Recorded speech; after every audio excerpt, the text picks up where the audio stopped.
Sonho acabou. Fim da novela que a torcida já não aguentava mais.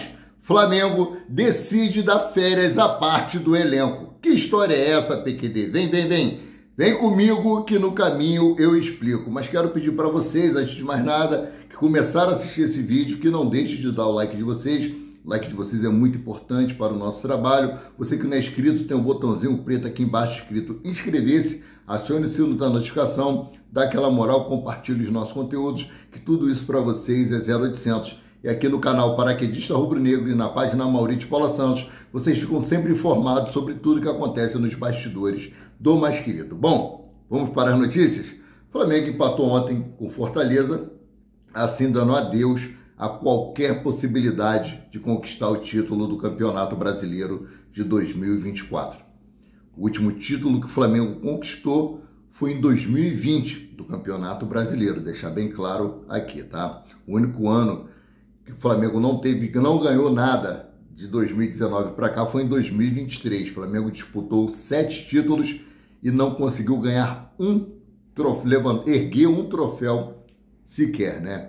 Então o Flamengo jogou muito bem, amassou o Fortaleza, mas infelizmente continua pecando nas conclusões. O Flamengo mais uma vez fica com um jogador a menos dentro de campo, como aconteceu na semifinal da Copa do Brasil contra o Corinthians, o Bruno Henrique expulso. Agora aconteceu novamente com o Eric Pulgar, que é o rei dos cartões no Campeonato Brasileiro. Um absurdo a quantidade de cartões que o Eric Pulgar leva. Olha só, Eric Pulgar recebeu 4 cartões nos últimos 5 jogos pelo Flamengo. Em um recorte de 15 partidas, foram 8 cartões no total, 7 amarelos e 1 vermelho. Então é um absurdo a quantidade de cartões que Eric Pulgar vem tomando. A torcida criticou muito ele nas redes sociais, e com razão, né? Então, seguindo aqui com o que eu estava falando, então agora o Flamengo tem que focar,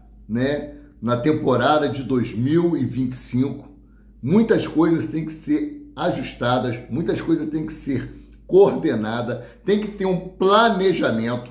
O Flamengo estará disputando 6 títulos na temporada do ano que vem. São eles aqui, ó: Supercopa do Brasil, hoje em dia conhecido como Supercopa do Rei, Campeonato Carioca, Copa do Brasil, Copa Libertadores da América, Campeonato Brasileiro, Super Mundial de Clubes. O Flamengo tem a chance de levantar 6 troféus na temporada de 2025. Mas se não fizer um bom planejamento, nós vamos dar com os burros na água. E por falar em planejamento, a diretoria do Flamengo, já visando a temporada de 2025, deu aí férias para alguns jogadores. Após o jogo de ontem, após o empate, como o Flamengo já não tem mais possibilidade nenhuma de título, o clube do Flamengo informou que Diogo Alves, goleiro, Cleiton, Lohan e Carlinhos entraram de férias após a partida contra o Fortaleza e retornarão no dia 27 de dezembro para a disputa do Campeonato Carioca. Lembrando que teve o sorteio ontem do Campeonato Carioca e os times do Rio de Janeiro podem jogar 4 partidas com os garotos da base. A partir da 5ª rodada é obrigatório, né, pelo regulamento do Campeonato Carioca, utilizar o time profissional. Então, o Flamengo tem que se planejar e muito. Uma coisa que eu gostei que o Felipe Luiz falou na coletiva de imprensa foi sobre o calendário do futebol brasileiro. Um repórter perguntou: o que você acha do calendário do futebol brasileiro, já que vocês vão ter que disputar muitos jogos? Eu vou usar minhas palavras, né, dentro do que ele disse. Ele disse que se sente muito feliz, que se o Flamengo está dentro de todas essas competições é porque conquistou essas vagas e que quanto mais jogos, melhor é para que os atletas se adaptem e tenham mais entrosamento. Ao contrário do que pregam muitos treinadores, né? O calendário é apertado, o calendário é muito difícil, o calendário é ruim. Ele coloca que esse calendário com muitos jogos é bom, deixando bem claro que a prática leva à perfeição. Tá indo na contramão dos outros técnicos, né? Você vê como é um técnico revolucionário, é um cara que já está completamente pronto para o que der e vier. Se ele tivesse assumido o Flamengo na época da Libertadores da América, eu acho que o Flamengo não tinha sido eliminado. Mas não adianta chorar o leite derramado. Como eu falei, tem que agora planejar e projetar aí a temporada de 2025, né? Bom, mudando aqui de assunto, agora a novela chata, que graças a Deus chegou ao fim, é a novela Hugo Souza. O Corinthians ontem decidiu fazer o pagamento à vista de 800 mil euros, menos de 5 milhões de reais, 4 milhões e 800 pela compra do goleiro Hugo Souza. O Flamengo continua aí com 40% para uma possível venda aí, né? O Flamengo tem direito a 40% dos direitos econômicos do atleta. E o Hugo Souza falou nas suas redes sociais sobre esse momento, falou que está muito feliz. Eu vou trazer aqui para vocês o que ele disse. Abre aspas. Muito feliz, estava ansioso por esse momento. Alguns dias até sem dormir. Agora, com certeza, vou ter minhas noites de sono mais tranquilas. Uma felicidade enorme em estar aqui de forma definitiva. Só agradecer a minha família, amigos, a Deus, ao Corinthians. Vamos juntos construir uma linda história. Fecha aspas, disse Hugo Souza em vídeo publicado nas suas redes sociais. Torço muito pela sorte e o sucesso do goleiro Hugo Souza à frente aí do Corinthians. Não desejo mal nenhum a ele, não. É um profissional, estava lutando por seu espaço, conseguiu, está sendo valorizado, está sendo respeitado, está sendo amado pela torcida do Corinthians. Parabéns para você, Hugo Souza.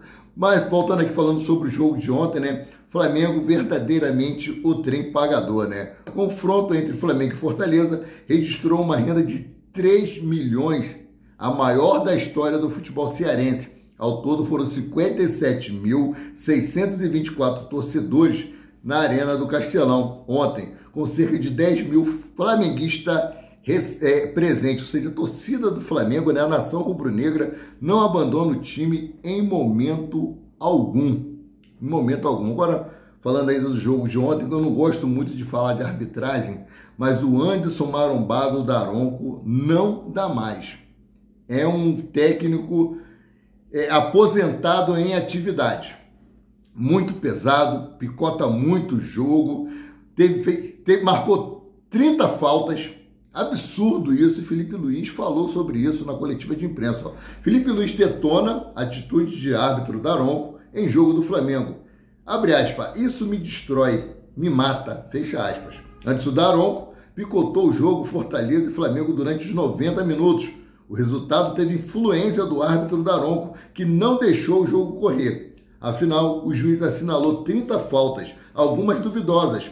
O excesso de infrações revoltou o técnico rubro-negro Felipe Luiz, que detonou o trabalho do juiz. Gente, outra coisa que me deixou chateado foi o pênalti que ele deu. Foi chamado pelo VAR. O VAR na cabine de VAR aqui no Rio de Janeiro chamou o VAR lá, lá em Fortaleza, para poder mandar revisar o gol. E o Daronco, todo cagado, foi e tirou o pênalti. Gente, o critério é o seguinte: na dúvida, prevalece a decisão de campo. Nem isso o Daronco tem a capacidade de fazer. Vamos lá, para o que disse Felipe Luiz. Foi o Daronco que apitou a gente contra o Corinthians na Copa do Brasil, não foi? Adoro o Daronco, mas hoje ele fez uma arbitragem de campeonato brasileiro de 1990. Apitou perigo de falta e não tem nada que me irrite mais do que um juiz que apita perigo de falta, que apita 40 faltas que não são, disse Felipe Luiz. Ele prosseguiu aqui. Em que trava o jogo, isso me destrói, me mata. É chato para o telespectador, chato para a gente. O jogo não anda, você quer intensidade, treina para ter intensidade e o juiz não permite. Apita perigo de falta. Isso para mim é o pior do que ter revertido o pênalti ou qualquer outra coisa, acrescentou o técnico Felipe Luiz. Um absurdo. Outro ponto relacionado à arbitragem, comentada por Felipe Luiz, foi o pênalti anulado na reta final do primeiro tempo. Após Bruno Henrique driblar Marinho dentro da área, o atacante do Fortaleza cortou com a mão. Na hora, Daronco assinalou infração. Porém, após chamado pelo VAR, o juiz cancelou a marcação. Vamos lá para o que disse Felipe Luiz. O que a imprensa fala? Eu só vi no telão o lance. Foi ou não foi? Achou pênalti? Então eu volto a dizer, se tem dúvida na imprensa, se não é unânime, isso quer dizer que teve dúvida também no VAR. E se tem dúvida no VAR, tem que permanecer a decisão de campo. Mas contra o Flamengo nunca vai permanecer. Se for para dar pênalti para o Flamengo, eles não vão dar. Pode ter certeza disso. Aí ele continua aqui. Acabou a intervenção mínima. Essas duas coisas me irritam hoje. O resto, os árbitros erram e acertam. Árbitro tem que deixar o jogo seguir, sem apitar falta quando não é falta. Aí o jogador para de se jogar. Isso depende muito dos árbitros, concluiu Felipe Luiz. Exatamente. O árbitro que dá qualquer faltinha, o jogador vai arrumar um lancezinho para sempre estar se jogando no chão, porque sabe que o árbitro vai dar a falta. O árbitro vai dar a falta, não adianta. Bom, seguindo aqui, pai de Gabigol faz pedido a Santos em meio à negociação por atacante no Flamengo. Diversos clubes miram a contratação do atacante e um deles é o Santos. Presidente do time paulista, Marcelo Teixeira, revelou pedido ao pai do atual camisa 99 da Gávea. Vamos lá para o que disse aqui o presidente do time paulista. O pai dele pediu para eu esperar uma resposta até dezembro. O Santos chegou um pouco atrasado, mas fez a proposta. Proposta está na mesa.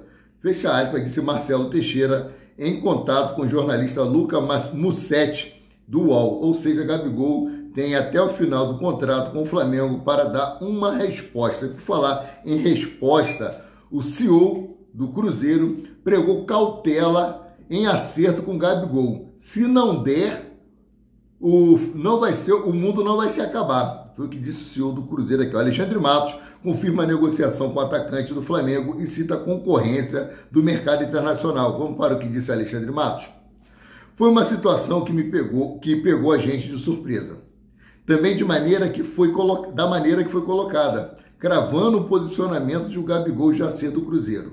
A gente não tem absolutamente nada assinado. O que temos é um desejo. É um jogador de nível mundial, nível de seleção. A gente já escutou da parte deles que é muito bem vista a possibilidade do Cruzeiro. Mas a gente só pode falar quando tiver alguma coisa assinada, afirmou Alexandre Matos. Exatamente isso aí. Não tem nada definido com relação à ida de Gabriel para o Cruzeiro. Vou pontuar aqui, sei que muita gente vai ficar chateada, vai reclamar, mas mais uma vez Gabriel foi nulo dentro de campo. Gabigol não fez nada de proveitoso dentro de campo e foi substituído. Eu quero a opinião de vocês, torcedores. O que vocês acharam da atuação de Gabigol ontem frente ao Fortaleza? O que ele agregou para o time o tempo que ele esteve dentro de campo, né? Falando ainda sobre os jogos de ontem, né, Léo Pereira mandou recado ao elenco do Flamengo e cobra foco para a reta final do Brasileirão. Léo Pereira celebrou a atuação do Flamengo contra o Fortaleza, mas lamentou o resultado.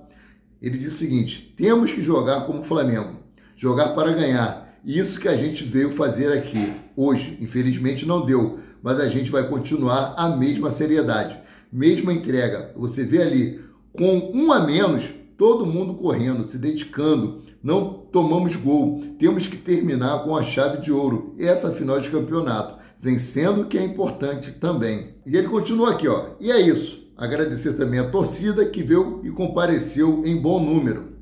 Infelizmente, não conseguimos a vitória. E agora é nossa casa, contra o Inter, um grande adversário. Fazer mais uma grande atuação e finalizar esse campeonato de cabeça erguida, acrescentou aí o zagueiro do Flamengo, né? Bom, o elenco do Flamengo, após o jogo de ontem, recebeu folga nessa quinta-feira, dia 27, se reapresenta amanhã, dia 28, no CT Ninho do Urubu, às 9 horas da manhã. O treino está previsto para começar às 9h30, com foco no jogo contra o Internacional de Porto Alegre, às 16 horas no Maracanã, pela 36ª rodada do campeonato. Os próximos adversários do Flamengo são Flamengo e Inter, às 16 horas, domingo, no Maracanã.